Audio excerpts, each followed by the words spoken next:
Hello everyone, welcome to study of education. दोस्तों, मैं सुखदा त्रिवेदी आज आप सभी लोगों के साथ डिस्कस करने वाली हूँ पेपर 1 यूजीसी नेट 2023 के इम्पॉर्टेंट टॉपिक्स को, और साथ ही दोस्तों पैटर्न में किस तरह से चेंज हो रहा है, कौन से यूनिट से ज़्यादा क्वेश्चन पूछे जा रहे हैं और किन यूनिट से कम क्वेश्चन पूछे जा रहे हैं, इन सभी चीज़ों पर हम लोग बात करेंगे। इस वीडियो का पूरा फ़ायदा उठाने के लिए दोस्तों अपने पास यूजीसी नेट पेपर 1 का सिलेबस ओपन करके रख लीजिए, क्योंकि जो टॉपिक्स मैं आपको आज बताने वाली हूँ वो वाकई में आपको 90+ मार्क्स स्कोर करने में हेल्प करेंगे। और ये मैं ऐसा क्यों कह सकती हूँ, देखिए दोस्तों, ये जो एनालिसिस है जो मैंने खुद बैठ कर के किया है, it is based on analysis of 2019 to 2022। 2019 में हमारा सिलेबस अपडेट हुआ है, आप सभी लोगों को पता है। ठीक, सिलेबस अपडेट हुआ है। जिन लोगों को नहीं भी पता है तो मैं बता दूं, 2019 से सिलेबस बदला है और तभी से हमारी एग्ज़ाम्स शिफ्ट में भी होने लगी हैं। अब पहले शिफ्ट में हो रही थी और अब फेजेस में भी हो रही हैं। जैसे कि अभी फ़ेज़ 1 हुआ है, थोड़े दिनों बाद फ़ेज़ 2 है, एंड होप सो कि होली के बाद जो है फ़ेज़ 3 भी होगा। तो फ़ेज़ 2 और फ़ेज़ 3 वालों के लिए ये जो है वीडियो बहुत ही इम्पॉर्टेंट होने वाला है। तो चलिए स्टार्ट करते हैं। जैसा मैंने कहा, खुद बैठ करके मैंने 2019 से 2022 तक के क्वेश्चन पेपर सॉल्व किए हैं और उन्हें एनालाइज किया है, और उसी बेसिस पर यूनिट वाइज आपके लिए पीडीएफ्स भी तैयार किए हैं यूनिट वाइज। सो वो भी आप एक्सेस कर सकते हैं। बहुत सारे बच्चों ने रिक्वेस्ट की है ऐप से, मैंने अब उन्हें वेबसाइट पर भी डाल दिया है, क्योंकि पता नहीं कैसे बहुत सारे लोगों के मोबाइल में स्पेस ही नहीं है मैम, हम लोग डाउनलोड नहीं कर पा रहे हैं। तो आप वेबसाइट से भी पढ़ सकते हैं, जैसा आप चाहें वैसे पढ़ सकते हैं।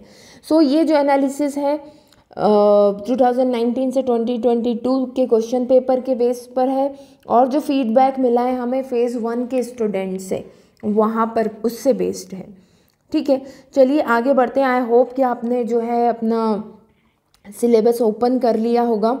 आगे बढ़ने से पहले दोस्तों आप लोगों के साथ शेयर करना चाहूँगी, यूजीसी नेट पेपर 1 के लिए जितनी भी ज़रूरी चीज़ें हैं वो सभी आपको स्टडी ऑफ एजुकेशन अवेलेबल करवा रहा है, फ्री ऑफ कॉस्ट वेबसाइट पर अवेलेबल है। PYQs आप जा कर के देख सकते हैं, यूनिट वाइज MCQs हैं, notes in Hindi, notes in English and video courses भी वहाँ पर अवेलेबल हैं। साथ ही जो पेपर 2 की प्रॉब्लम होती है अलग अलग सब्जेक्ट के, तो आप देख सकते हैं ऑलमोस्ट 8 सब्जेक्ट के PYQs हमने ऐड किए हुए हैं। तो ज़रूर से अपने सब्जेक्ट के PYQ को ज़रूर देखिए। Environmental science, management, commerce, English, Hindi, history, psychology and education. ठीक है, ऐप पर भी अवेलेबल है, वेबसाइट पर भी अवेलेबल है। लिंक इसकी आपको वीडियो के डिस्क्रिप्शन में और जो सबसे पहला कमेंट है वहाँ पर मिल जाएगी। राइट, चलिए आगे बढ़ते हैं। यूनिट वाइज आपको इम्पॉर्टेंट टॉपिक्स बताने वाली हूँ, अपने सिलेबस में मार्क करते चलिए। चलिए स्टार्ट करते हैं। यस, चलिए दोस्तों, तो देखते हैं पेपर 1। ठीक, NTA UGC नेट का, माफ़ कीजिएगा। यस, ओके, सो ठीक, पेपर 1 हमारा, जिसमें से हमें बताया जाता है हर एक यूनिट से 5 क्वेश्चंस आएंगे। तो दोस्तों ये आप थोड़ा सा अपने माइंड से हटा दें, ऐसा अब नहीं रहा है कि हर यूनिट से 5 क्वेश्चन आएंगे।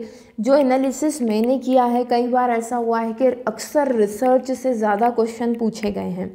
खैर, उस पर भी आएंगे। सबसे पहले जैसा हमने कहा यूनिट वाइज बात करते हैं। यूनिट 1 टीचिंग एप्टीट्यूड की बात करें अगर हम, तो यहाँ पर लेवल्स ऑफ टीचिंग, जिसमें मेमोरी, अंडरस्टैंडिंग एंड रिफ्लेक्टिव, ये बहुत इम्पॉर्टेंट है।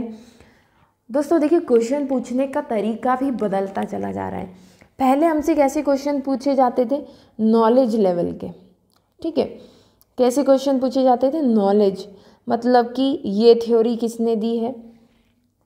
ठीक है, फादर ऑफ सोशियोलॉजी कौन है, फादर ऑफ पेडागोजी कौन है, इस तरह के क्वेश्चन आपसे पूछे जाते थे। बट अब ये लेवल बढ़ चुका है, नॉलेज लेवल से अब ये अंडरस्टैंडिंग लेवल पर जा चुका है और हम कहें कि एनालिसिस लेवल पर जा चुका है।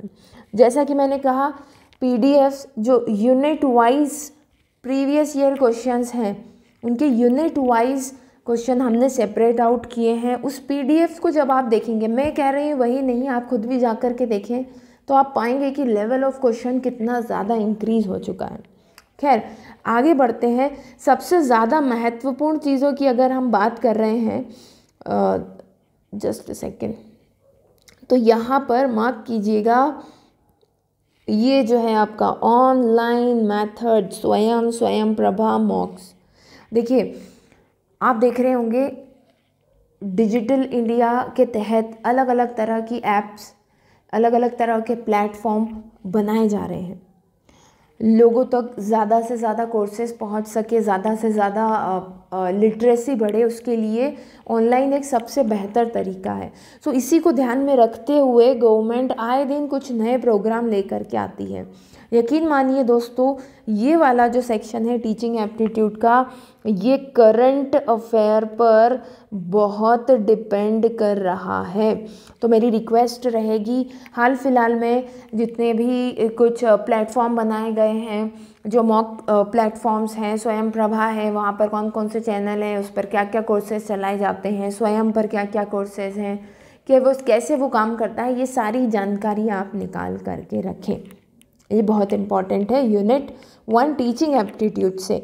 और हाल फिलहाल हमने भी कुछ करंट अफेयर वीडियो किए हैं, अब चाहे तो जा कर के देख सकते हैं। इसके बाद इसमें जो सबसे इम्पॉर्टेंट है वो है इवैल्यूएशन सिस्टम। दोस्तों इवैल्यूएशन सिस्टम से बहुत अलग अलग तरह के क्वेश्चन आ रहे हैं, पोर्टफोलियो तक यहाँ पर पूछ लिया जा रहा है। ठीक, तो अब आप समझ सकते हैं कि किस लेवल पर इवैल्यूएशन सिस्टम को ले जाया जा रहा है।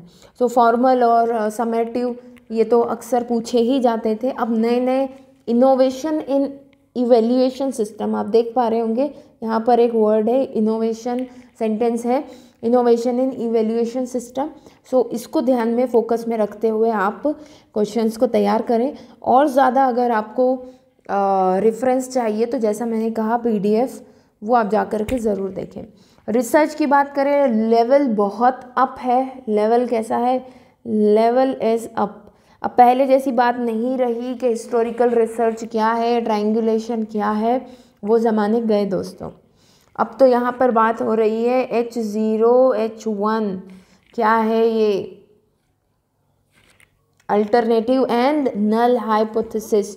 सो स्टेटमेंट दिए जा रहे हैं। रिसर्च एंड एप्टीट्यूड में भी assertion based, assertion reasoning based question आ रहे हैं। ठीक, फिर यहाँ पर बात करें हम, स्टेप्स ऑफ रिसर्च इम्पॉर्टेंट है but in the experimental research, क्योंकि हमें पता है अलग अलग रिसर्च में अलग अलग स्टेप्स होती हैं, हमने पढ़ा है बहुत डिटेल में। ठीक है, तो ये बहुत इम्पॉर्टेंट है। हाइपोथेसिस, देखिए ये हो गया हाइपोथेसिस। और एक ज़माना था वो भी जब सिर्फ सैम्पलिंग कौन सा टाइप किस में आता है ये पूछा जाता था, but now again level up, आपको एग्जाम्पल दे दिया जाता है और पूछा जाता है सैम्पलिंग का ये क्या तरीका है। सो सैम्पलिंग भी इम्पॉर्टेंट है। हालांकि आप सिलेबस में आपको कहीं दिख नहीं रहा होगा कि सैम्पलिंग कहाँ लिखा है, बट स्टेप्स ऑफ रिसर्च में ये चीज़ें आ जाती हैं। कॉम्प्रहेंशन की बात करें तो कॉम्प्रहेंशन को अलग यूनिट से जोड़ दिया गया है। जैसे कि हायर एजुकेशन से रिलेटेड एक आर्टिकल दे दिया, वो पढ़ करके अब आपको आंसर देना है, तो वहाँ कॉम्प्रहेंशन भी हुआ और कॉम्प्रहेंशन में टारगेट किया गया हायर एजुकेशन को, या ये रिसर्च से रिलेटेड भी हो सकता है या ये आईसीटी से रिलेटेड भी हो सकता है। ठीक है, तो इन्हीं यूनिट को फोकस करके कॉम्प्रहेंशन के लिए आपको पैसेज दिए जा रहे हैं। बात करते हैं कम्युनिकेशन यूनिट की, कम्युनिकेशन यूनिट 4। सबसे पहली चीज़, कम्युनिकेशन जो है वो ऑर्गेनाइजेशन, कोई एक ऑर्गेनाइजेशन में किस किस तरह के कम्युनिकेशन हो सकते हैं, तो वहाँ पर कम्युनिकेशन, इफ़ेक्टिव कम्युनिकेशन की जो टाइप है, verbal, non verbal, inter cultural, classroom communication, ये और बैरियर्स ऑफ इफ़ेक्टिव कम्युनिकेशन, ये बहुत ज़्यादा इम्पॉर्टेंट है। जैसे कि आप जान रहे हैं कॉरपोरेट कल्चर बहुत बढ़ता जा रहा है, तो कॉरपोरेट कल्चर में किस तरह के कम्युनिकेशन होते हैं, हॉरिजॉन्टल, वर्टिकल, ये सारी चीज़ें यहाँ पर पूछी जा रही हैं। मैथमेटिकल रीजनिंग की तरफ अगर हम बढ़ें तो टाइप ऑफ रीजनिंग यहाँ पर दिया हुआ है। नंबर सीरीज़ हमेशा से इम्पॉर्टेंट रहा है, लेटर सीरीज़ इतना नहीं है, हाँ रिलेशनशिप इम्पॉर्टेंट है।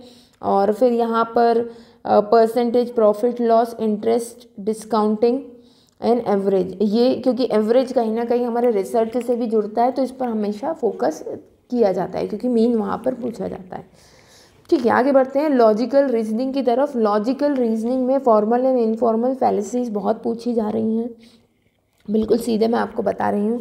एंड डिडक्टिव इंडक्टिव रीजनिंग क्या है, ये पूछा जाता है, अक्सर पूछा जाता है। इंडियन लॉजिक पर असर्शन एंड रीजनिंग के फॉर्म में बहुत जोर दिया गया है, तो किस सेंटेंस, कौन सा उन्होंने एग्जाम्पल दिया है, उसको ले करके आपको बताना है कौन सा प्रमाण वहाँ पर साबित होता है, और जो रीज़न असर्शन उन्होंने दिए हैं उसको अकॉर्डिंगली आपको उसको सॉल्व करना होगा। लॉजिकल रीजनिंग का भी पीडीएफ है, हालांकि हर एक 10 यूनिट के पीडीएफ हैं, बट हाँ इससे आपको काफ़ी हेल्प मिलेगी। चलिए आगे बढ़ते हैं। डाटा इंटरप्रिटेशन की बात करें तो अक्सर ये देखा गया है, मोस्ट ऑफ द टाइम हमारे पास टेबल होती है, राइट, टेबल चार्ट होता है और टेबल चार्ट से ही क्वेश्चंस आते हैं। ठीक, टेबल चार्ट पर जो क्वेश्चन आते हैं उसमें अगेन फिर परसेंटेज इम्पॉर्टेंट हो जाता है, फिर उसमें कंपैरिजन इम्पॉर्टेंट हो जाता है। ठीक, जस्ट सेकेंड। सो ये यहाँ पर इम्पॉर्टेंट चीज़ें रहीं। फिर बात करते हैं या इंफॉर्मेशन एंड कम्युनिकेशन टेक्नोलॉजी। देखिए दोस्तों ध्यान से सुनिएगा बात को, यूनिट 8, 9 और जो 10 है इसका फोकस करंट अफेयर है। क्या है? करंट अफेयर इसका फोकस हो रहा है। क्यों? क्योंकि आईसीटी में आए दिन कुछ ना कुछ नए इनिशिएटिव हो रहे हैं, और यहाँ तो आपका टॉपिक ही है digital initiative in higher education. तो वही चीज़, नए नए प्लेटफॉर्म, नए तरीके से पढ़ाई के साधन, कैसे ऑनलाइन डिग्रियाँ कराई जा रही हैं, ये सब। कंप्यूटर, बेसिक कंप्यूटर की बात करें तो वहाँ पर आपको बताना चाहूँगी स्टोरेज यूनिट बहुत इम्पॉर्टेंट है, स्टोरेज यूनिट।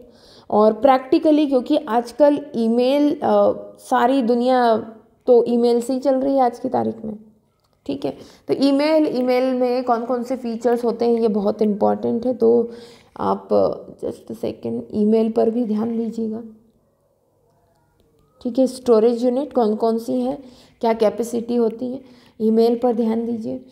आगे बढ़ते हैं, पीपल डेवलपमेंट एंड एनवायरनमेंट की बात करें अगर यहाँ पर, तब हमेशा से ही इम्पॉर्टेंट रहा है millennium development and sustainable development goals. क्या क्या इसके फैक्ट फीचर्स हैं, सब पर ध्यान दीजिए।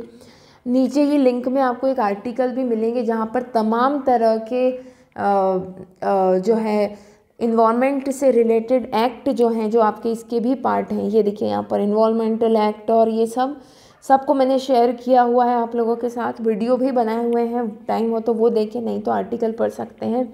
Millennium development and sustainable development goals के भी फैक्ट बना करके रखे हुए हैं, आप एक्सेस कर सकते हैं उन्हें। जैसा मैंने कहा, एक ज़माना था जब पॉल्यूशन के बारे में बहुत ज़्यादा बात होती थी, क्योंकि अब हम प्रॉब्लम पर नहीं, प्रॉब्लम के सॉल्यूशन पर ज़्यादा ध्यान देते हैं। सो ऑफ कोर्स ये जो एक्ट हैं ये एज ए सॉल्यूशन की तरह काम कर रहे हैं हमारे लिए। एनर्जी रिसोर्सेज, नए नए एनर्जी रिसोर्सेज पर ध्यान देना ज़रूरी है, इस पर फोकस भी बहुत है, तो ये चीज़ों को ज़्यादा और ध्यान दें। ठीक है, ये टॉपिक। बाकी आगे बढ़ते हैं, हायर एजुकेशन सिस्टम की बात करें। हायर एजुकेशन जो है बहुत वास्ट होता चला जा रहा है, इसका दायरा सीमित नहीं है। Institution of higher learning and education in ancient India, मतलब कि समझ लें कि तमाम तरह की कमीशंस, ठीक है, कमीशंस जो हैं वो पढ़ डालें, वो पूछे जा रहे हैं, अक्सर पूछे जा रहे हैं। ठीक है, even evolution of higher learning research and post independent India, और यहाँ पर भी जितने भी पोस्ट इंडिपेंडेंट इंडिया में जितने भी कमीशन हैं, जो भी नेशनल एजुकेशन पॉलिसीज़ हैं, किस ईयर में क्या ग्रॉस इनरोलमेंट रेशियो चल रहा है, सारी चीज़ें पूछी जा रही हैं।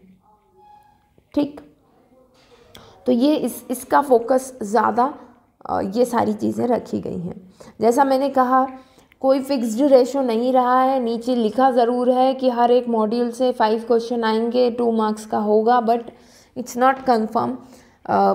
बहुत ज़्यादा इम्पॉर्टेंट हो जाता है यहाँ पर research, teaching aptitude and communication. यहाँ से सबसे ज़्यादा क्वेश्चन पूछे जा रहे हैं। तो आई होप ये वीडियो आप लोगों के लिए हेल्पफुल रहेगा, और पसंद आया हो तो लाइक ज़रूर कीजिए और अपने फ्रेंड्स के साथ भी शेयर कीजिएगा। सारी इन्फॉर्मेशन फर्स्ट कमेंट में अवेलेबल है। फिर जल्दी मिलते हैं नेक्स्ट वीडियो में, तब तक के लिए best of luck and bye.